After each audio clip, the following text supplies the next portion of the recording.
Li Wanê Meclîsa Ciwanan ya Partiya Demokratîk a Gelan bi duruşmaya me bi ciwanî dest pê kir, em ê bi ciwanî ser bikevin. Li Parka Aşîtiya Musa Enter şahî pêkanîn.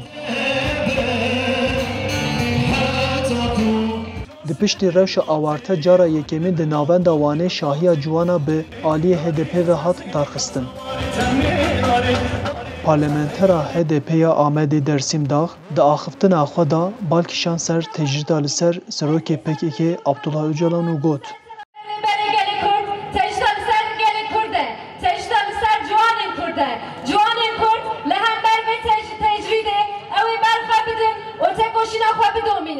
Piştî axiftina dağ hunermend Kadir Çat û Ferhat Babat derketine ser dikê û ciwanan jî girtin govendê.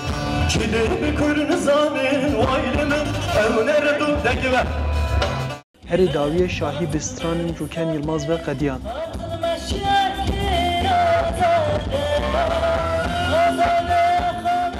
Arif Aslan, Denge Amerika, Van.